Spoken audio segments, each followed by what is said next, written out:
It is a pleasure to welcome Anedra Kerr to this latest Black Gives Back conversation. Anedra is currently Vice President of Development at the Jeremiah Program and has spent her career in nonprofit executive leadership roles. Anedra serves the communities in which she lives and works in the area of education, healthcare, child and youth development, as well as DEI. Some of her other roles have been with Morten Group, Francis W. Parker School in Chicago, After School Matters, as well as Charitable Foundation of Advocate Healthcare. Anedra has significant experience in strategic and long-term planning, project management, designing, planning, and implementing major fundraisers, managing complex relationships, as well as fostering staff leadership and development. I am thrilled to have Anedra here, and this is actually our first meeting, our introductory meeting. So welcome and thank you for your time. And Anedra, I turn it over to you to share anything else you want to share about yourself and the work that you've done over the last, how many years did I say? 20, 30 years? Thanks so much, Regina. And it is an absolute pleasure to be here with you today. I'm especially honored to be here to speak with you about philanthropy in the Black community, something that I really enjoy speaking about and having conversations about. So I'm delighted to be here with you. As you mentioned, I've been in nonprofit roles for the entirety of my career. I'm based here in Chicago, but I work, as you mentioned, as the Vice President of Development for Jeremiah Program, overseeing all of our fundraising programs for JP across the country. And for those who don't know, I'll just share a little bit about Jeremiah Program. We're a national organization. Our mission is to disrupt the cycle of poverty for single mothers and their children 2 generations at a time. So that's really, in many ways, our calling card is that we're really looking to address poverty from a 2-generational perspective. And we do believe that when a mother invests simultaneously in her personal and professional growth and the education of her children at the same time, that she can really author her family's outcomes and be her own change agent, if you will, and be a change agent, in her community. So that's really the mission of Jeremiah Program, and our vision is to see a world where poverty is no longer feminized, and that race is not divorced from gender, and career and financial opportunities are not gentrified. So I'm happy to be here to chat with you today, and that's a little bit about me and a little bit about Jeremiah Program. What a powerful mission. Like, I don't know anyone else that's listening, but like, where do I sign up? Where do I make a donation? All of those things. There are a couple other speakers brought out this idea of the funding, like the equity funding gap, and how, programs for women and girls are underfunded, severely underfunded. So I am just have goosebumps just thinking about your mission and the amazing work and incredible work that you're doing, and the intentionality around addressing poverty for 2 generations out. That's very powerful to me. Yeah, thank you. It's an honor to be able to work to move this mission forward, honestly. Mm-hmm. So I'm curious about your donor base. So part of most of these conversations, we've kind of started with the prompt around the idea of Black people not giving back and not engaging in philanthropy. So I'm really curious about your donor base and how you may be engaging Black donors or, donors, people of color. Yeah. Are you doing that, or just curious about what your donor base looks like? Sure. So Jeremiah Program is an organization that's been around. We're celebrating 25 years next year, which we're very proud of.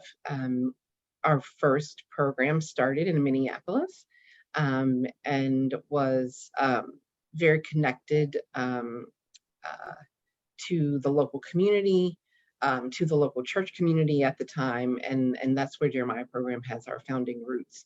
As you can imagine, since then, having expanded to what will be 9 program sites across the country, going into our 25th year, looking at the diversification of our donor portfolio is a significant priority for Jeremiah program. The reason for that being is that we currently receive a significant amount of our philanthropic support from grants through private and family foundations and some corporate grants.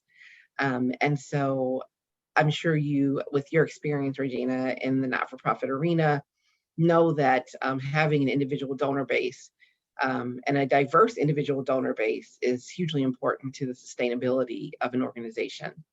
And so we are incredibly grateful for all the support we currently received and have received over the years from various organizations that are grant-making entities. One of our priorities right now is to significantly grow and broaden our individual donor portfolio, and doing that through the lens of equity. And what we mean by that is we are very serious about our moms being the architects, right, and change agents of their destiny. And our role is to provide resources, opportunities for networking, support, et cetera. And so if our moms, who are primarily women and moms of color, are going to be at the forefront, right? And as our CEO, Chastity Lord, likes to say, they should be holding the mic, writing the agenda. If they are holding the mic and writing the agenda, our donor base ideally would reflect those who are the very people who are designing their destinies, being their own change agents, right? And so when we think about community-centered or community-based philanthropy, and some of the shift that has been happening in the philanthropic world of moving away from the idea that donors should direct the use of their funds and decide where funds are going, we very much believe in the idea that donors from all walks of life and all backgrounds, but especially those who in some ways may reflect the very moms who we are serving, will be those to step up first and foremost to support the organization, to support the work that we're doing, and also understand that our moms have the best idea of how to move forward, of how we can best support them. So meaning, let's build this donor portfolio that's diverse, and then let's allow our moms to be the architects of how those donor funds are being used. And so we believe that equity in terms of fundraising can be done in a number of ways. So not only having a diverse donor portfolio, but building equity into how those donor funds are used as well. That's incredibly brave. And it's innovative and new. It's necessary. It's definitely necessary and overdue. Not just at your organization, but across the sector. And I see so many organizations. I mean, so many chief advancement officers, CEOs, executive directors that, like your organization, you've been around 25, 50 years, primarily government funded, some corporate grants, and just now entering the space of individual giving. And I love that you are empowering the mothers. One of my notes here, a question to ask is, do you ask the moms for money? Because so often organizations don't. So I'm curious, how are you handling that? Well, so we do primarily serve moms who are living in poverty, right, and on the margins of poverty. And so for that reason, asking them to make a philanthropic gift to the organization is not one of the primary asks that we have of them. We much rather they put their energy and resources toward helping us design programming, right, that they know is going to be most appropriate and most beneficial and helpful. But one of the things that JP has done that I think is visionary, and this certainly predates my joining the organization last June, is developed a fellowship program for our moms. And so, the idea behind the fellowship program is moving away from this sort of traditional fundraising approach of, let's put our program participants front and center and they can tell their story. And then folks will be inspired to give, which, yes, that logically makes sense, but for many of us, people of color, whether we are on the fundraising side or whether we're a program participant, whether we're a board member, it can be disconcerting sometimes to feel like people of color, people who look like you, people who look like me, Regina, are always sort of put front and center to share their very personal stories, and to sort of pull at the heartstrings of donors, if you will. While that has been the traditional approach to fundraising, we believe that by designing the fellowship program, we are engaging moms as bringing a value add to the development of our programs, to our fundraising efforts, to how we run as an organization. And so we have moms who have been in the program who sit on our board of directors.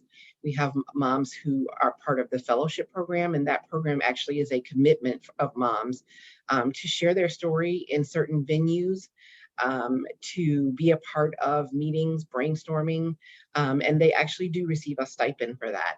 And so it's a little bit different than, hey, can you come and tell your story and how grateful you are to be a program participant. While our moms are, of course, totally grateful, we want to respect their time, and recognize that just like everyone else who's a key stakeholder in the work that we're doing at JP, their time is very valuable and should be considered an asset.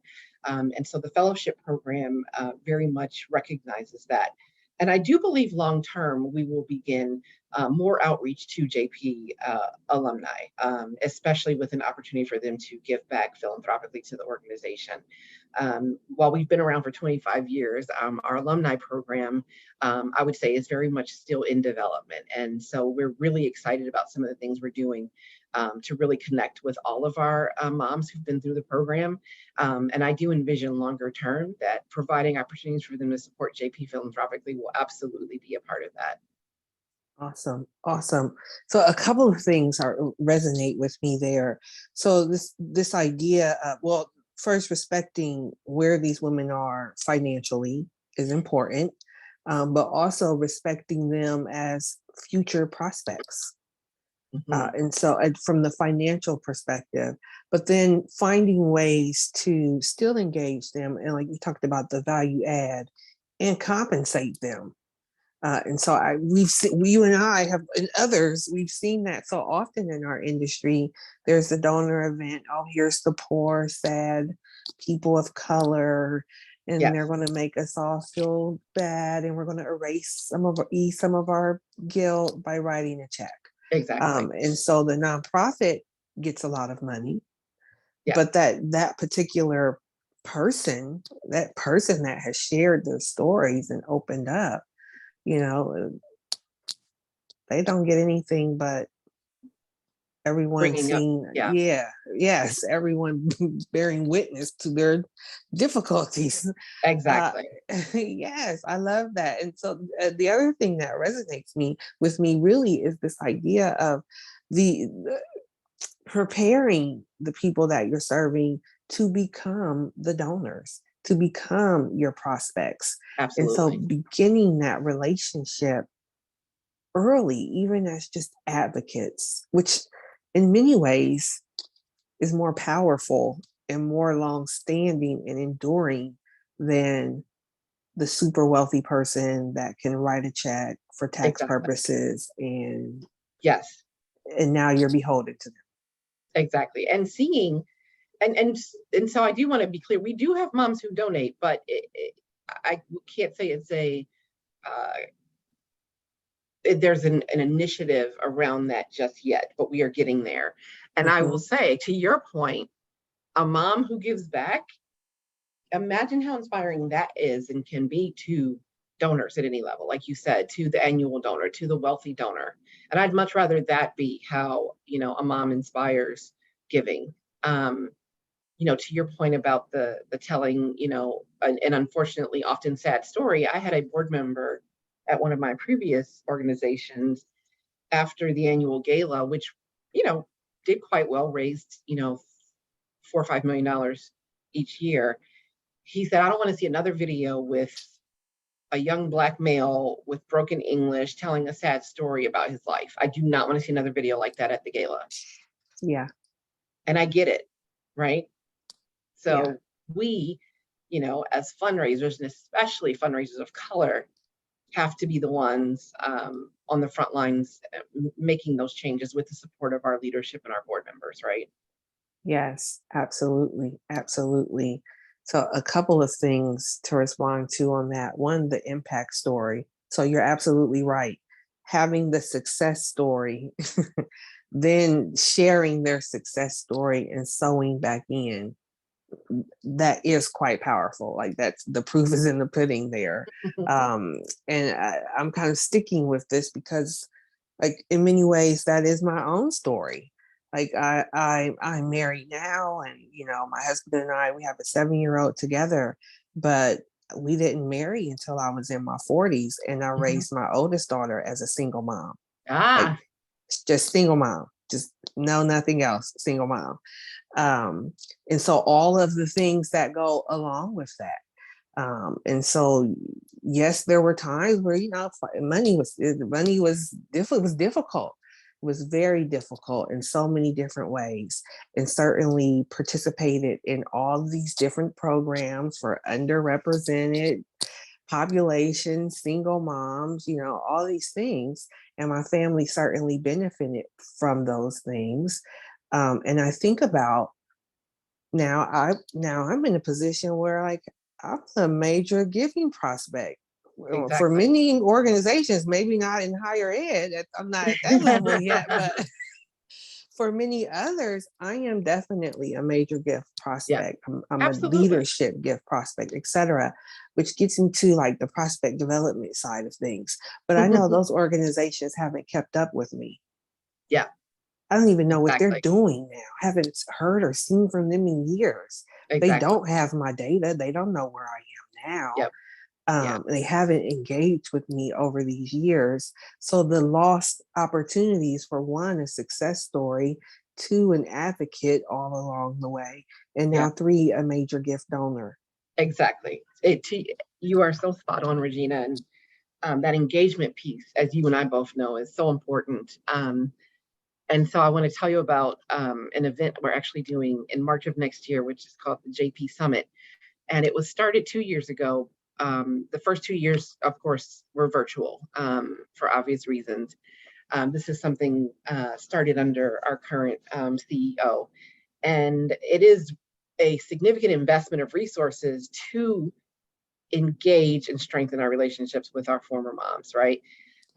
Because to your point, how are we keeping in touch with those who've been part of JP? Our moms live, many of them live on JP campuses from anywhere from 2 to 4 years.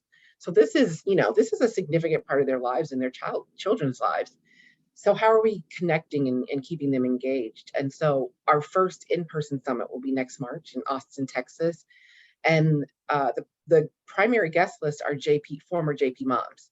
And we'll have current moms there as well. But moms who have completed the program, it is a resource for those moms. We will have workshops around, financial wellness and or wealth building, self-care, networking, professional development. And so it's for us, it's a continuation of, we want to continue to be an important part of your life.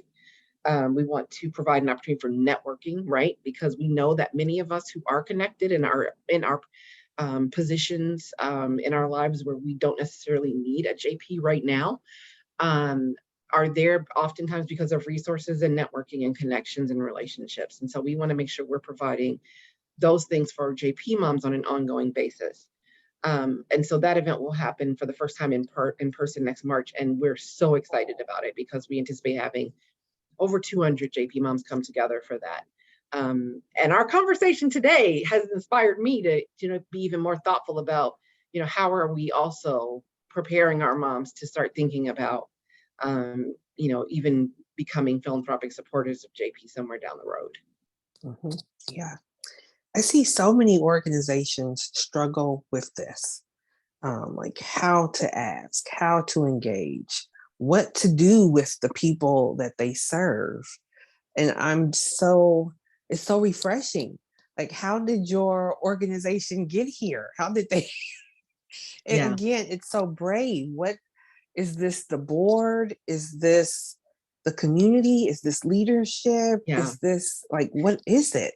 Well, you know, I'm a very transparent person, Regina. I firmly believe, you know, having a woman of color as the CEO is a big part of why the movement in that direction has accelerated in the last 3 years. It's not to say that this work was not happening prior to that, last 3.5, almost 4 years at this point. But I will say, in my part of my background, Regina, I also do diversity, equity, and inclusion consulting. So I've worked with nonprofits around the country, specifically around their DEI efforts internally and with their external constituents. And so bringing my background in that arena to the table and looking at what's happening at JP, I firmly believe having a woman of color in that leadership role is first and foremost the primary driver, let's say that. Because there is an understanding and a connection to the fact that we're all great moms, right? But some of us are living in poverty or on the margins of poverty and just don't have the opportunities and resources that some of others of us do.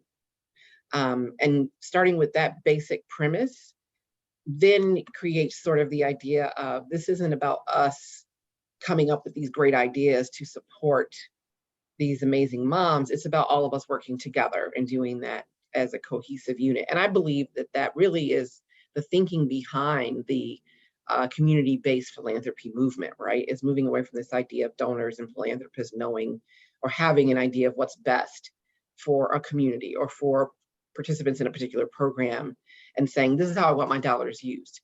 And in my work consulting, Regina, I've worked with funding entities as well. And I've been excited to see how many grant making entities are saying, hey, we've got to like loosen up, right? We've got to make it less difficult for orgs to apply. We've got to make it easier for them to report. And we've got to loosen the reins on the restrictions around the funding, right? And you know that that's been a trend in the grant and the funding community, and it's continuing to grow. And I believe the more we have people in leadership positions in the grant making orgs, the nonprofit orgs, et cetera, not to say that this can't happen at an organization that doesn't have someone in a leadership, in the top leadership role that reflects, you know, those you're directly working with, but your board and your leadership team to, in some capacity, need to reflect those that you are serving, period. I believe that firmly, and I stand behind that firmly. So yeah, in answer to your question, I believe that that is the number one reason that JP is moving so fervently in this direction, and with the support of, you know, a forward-thinking, I would say, board of directors. So how do you handle, and maybe you don't experience this with your current organization, but I hear many gift officers and fundraisers, so if they run up against this idea, they're doing great work, they're advancing social justice in different ways, they're serving communities of color, etc., but they run into funders that just don't want to engage in that. Just don't want to prioritize that, don't see a need to always advance that or uplift that. And I'm curious, how would you respond to that, or how do you respond to that? Do you encounter that? So, I want to make sure I understand the question. Funders who are not interested in supporting work being done in communities of color? Yes, basically, yes. Mm-hmm. And it, you know, you meet those individuals, or even the people that represent like the foundation sometimes, usually not so much a foundation. Yeah. This is most often an individual. Yeah. Or like maybe they represent a family foundation that push back against, you know, why are we centering these communities? Sure. Yeah. So I have some very strong beliefs here as well. And I believe if someone is, if that is their position, if you will,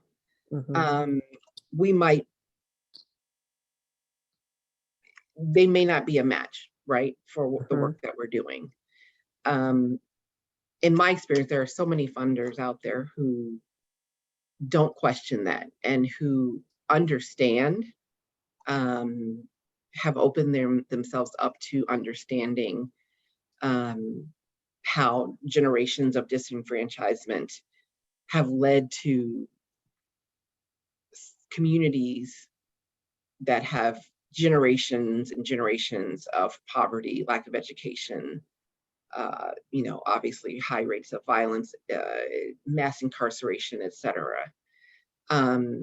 If someone has not connected those dots yet, to be honest, then they're probably not a good fit for a lot of organizations.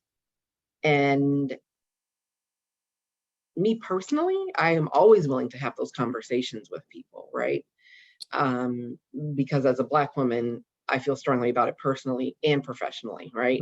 And so I'm always willing to have those conversations, but I think we as funders also have to realize, we as grant seeking entities have to realize that sometimes our time is best used with those who have come to their own conclusions that have led them to be in alignment with lifting up communities of color or communities, it's not always communities of color. As you know, there are various communities that have been disenfranchised and have led themselves already to the conclusion that this is where investment is important, right? This is where, even if it's part of my philanthropy or part of our philanthropy as a foundation or as a corporation, has to go here, right? But we should always be open to having the conversation with the goal and the hope of changing someone's viewpoint, right? Or, providing that exposure and ultimately education that in an ideal world, they would be open to thinking about something like that differently, if that makes sense. It absolutely does. I think you're spot on, and I agree. Like, being willing to have the conversation, and at the same time, and this is the scary part for organizations, being willing to say that this is not a fit. Absolutely. Yeah. Absolutely. I just actually had this conversation. We were doing an internal professional development workshop with someone from the Lilly School of Philanthropy, and we were discussing this very thing, Regina, and I kind of got on my soapbox there too. I felt very strongly about it. Is number one, if someone is overtly offensive, then that's a non-starter. We're not going to sacrifice our dignity and our respect for one another as human beings to try and close a gift. Now, if that being said, put that aside, go back to someone who maybe just isn't aligned from a value standpoint. Is it our job to change their values? No. Should we try if given the opportunity? Absolutely. But is our time better spent working with those who are already aligned? Yeah, I think so. Yeah. And so then that gets back into the prospect development, like the best prospect, the best donor at the best time, for exactly. and all of those things. Exactly. It falls back on those same basic principles that we as fundraisers have used and those before us have used. It's just we're looking at it through a different lens now. Yeah. Or with an additional lens, I should say. Yes, an additional lens. Yes. I just had a flash of like being at the eye doctor when they like flip the when they testing your vision, they flip the things up and down. Exactly. One or two, Exactly. So I'm curious your thoughts on we talked about it a little bit, but our responsibility as Black professionals in fundraising, in philanthropy with a capital P. I have strong feelings about this, but I would love to hear your thoughts about what our responsibilities are for the way we show up in the profession, as well as the way that we sort of bridge the profession to our communities. Sure. Yeah. That's a great question. That's another great question. And surprise, I have strong feelings about that. You know, I'm sure you can relate, Regina, throughout the, my life as a child, as an older child, a young adult, et cetera. And even, as my career started, you start to notice like oftentimes, hey, I'm the only person that looks like me in this room, right? And then you kind of get used to it. But it took me a while to realize once I sort of fell into this amazing work that I just love, it took me a while to really realize how unique we are in this arena, right? Mm-hmm. For a variety of reasons, it sort Yes. of became very clear to me. And so, coming from the family I come from and the background that I have and the beliefs that I have, I take this role very seriously. And so when a young up and coming development professional reaches out to me, that's very exciting to me. And whether it's one conversation or a relationship that turns into, years and years and years. When someone tells me that they gain something from engaging with me, talking to me, and so, I've had people tell me that I'm their mentor, and I never even thought of myself that way. That means more to me, honestly, than many, many, many professional, accomplishments that that Mm-hmm. that I've been fortunate enough to have over the years. So I take that role very seriously, and I've when it became clear to me there's so few Black women and Black people um, in what we're doing, I take also hiring folks of color very seriously, and I've made a concerted effort to do that over the years, and I'm very proud of having been able to do that. You know, I think of one young man in particular who started working with me years ago, like 3 organizations ago, and he stuck with the development work, and I'm so proud of him. He is now fundraising for a major campaign at his undergrad alma mater, Nice. and that just makes my heart sing. Um, so from that perspective of growing and cultivating other young professionals of color, I love that. I sit on the board of the Chicago chapter of the Association of Fundraising Professionals. And the primary reason I do that is because of the work AFP Chicago does around developing young professionals. And they need to see a woman, a person of color in a leadership role, reaching out to say, hey, I want to help because I had the success that I've had in this career to date, in large part because of folks who helped me, coached me, guided me, provided mentoring, or even I just watched, right? Observed and Right. learned from what they were doing. And then to your other point, showing up as a Black woman in these scenarios, we carry a lot of weight on our shoulders, right? And you know that. I mean, how many times have I walked into a meeting where the person assumed that, the white person who was with me was my boss, Right. when that person actually worked, reported directly to me on a team. Um, I mean, that's happened to me so many times. I can't even, I need more than 2 hands to count how many times that's Mm-hmm. happened. And so we have to have this unique combination of humility, but also great pride and dignity. Yeah. And of course, as you know, the humility piece is about not letting that pull us down, but actually taking that and using that as motivation, Mm-hmm. to inspire someone to maybe think differently. It almost connects me back to your question about, folks who are not in alignment. If that's our starting point, that kind of frames for me how we might want to approach that relationship in those conversations. And so it is important to me to represent myself, my family, my ancestors, as so many people, right, Mm-hmm. feel that every day in our everyday lives. And I think in this field, we are so rare and few and far between. There is this additional burden of, okay, who is this? There's, Black woman, Black man, whomever, who is, asking families, corporations, foundations for millions of dollars. I enjoy it. Actually, I enjoy it. It's fun to me. I enjoy the work, and fun, not in a casual, lighthearted way, but fun. And there's a great deal of satisfaction I get from Right. that. And I take that responsibility very seriously. And as it relates to who are we serving, right?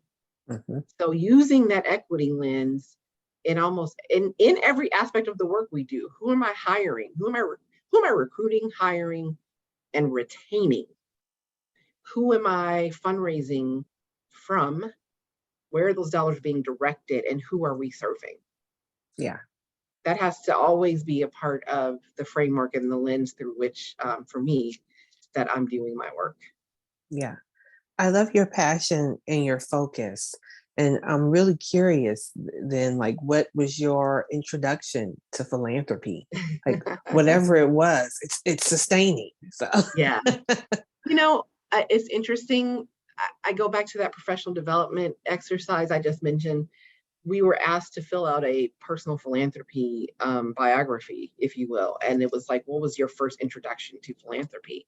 And I thought about it, and I thought, well, I mean, as a young child, I remember my mom and my aunt would often have like younger people who they both were educators who they maybe met through being in education or through a family friend who, for whatever reason, needed some extra support and help at the time. And they weren't like blood family members, but they would be around. And I remember figuring out eventually, like, oh, my mom or my aunt is helping this person like get through school or helping them apply for this, but they would also come to family gatherings. It's not just about, let me help you fill out this application, but we're going to bring you into the fold, right? mm-hmm.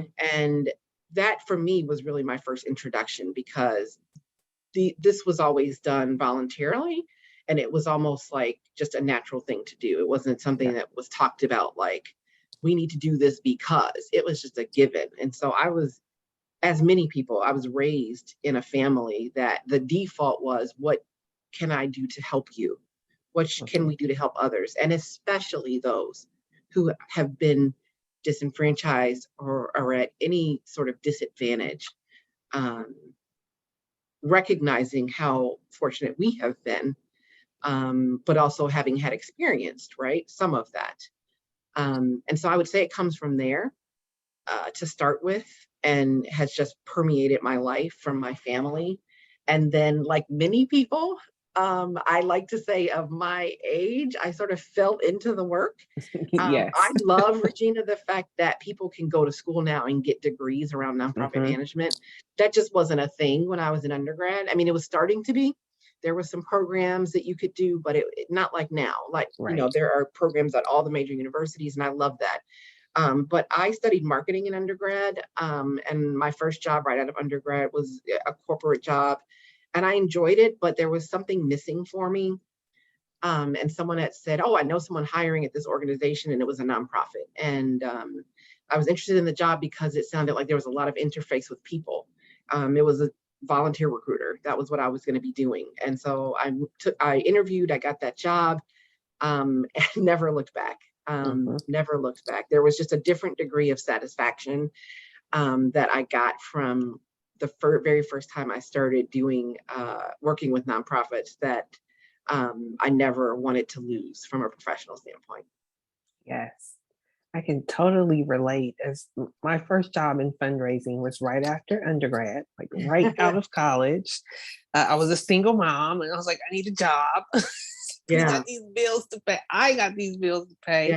But it was in the development office in the College of Food, Agricultural, and Environmental Sciences at the Ohio State University. Yeah, so I graduated and was like, oh, on OSU jobs. It was like, oh, there's a job. I think I can do this. Let me apply. I love that. And I got the job, although I had no agricultural background whatsoever. But it was that light bulb moment for me. Like, oh, this is why, there are names on the buildings. This is why I have that scholarship. This is how it works.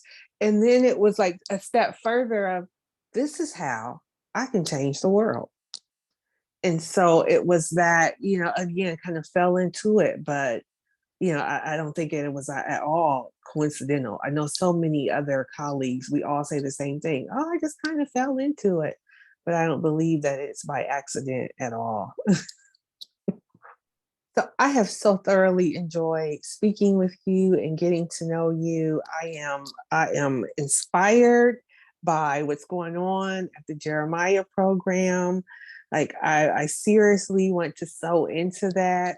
I am inspired by the work that the team is doing there and really the engaging of your constituents. I see that as such a missing piece for so many organizations. They just absolutely refuse to do anything with the people that they're serving at the current moment. Mhm. And it's like, oh, so you're just, it's almost as if they don't believe in their own mission. Mhm. So Mhm. if your mission is to uplift these women and move them out of poverty, and in theory, move them into wealth, if you really believe in that, you should be building them as your prospect right now, not not later, but right now. So it has been such a pleasure, and again, so inspiring to hear more about the Jeremiah program, to learn more about your work and your experience. Anedra, thank you so much for Thank you for having me, participating. Regina. The pleasure has been all mine. I've thoroughly enjoyed chatting with you, and I look forward to continuing to watch what you're doing. Very exciting. Yes, awesome. Happy Black History Month. Happy Black Philanthropy Month. Yes. Happy Black Philanthropy Month. Yes.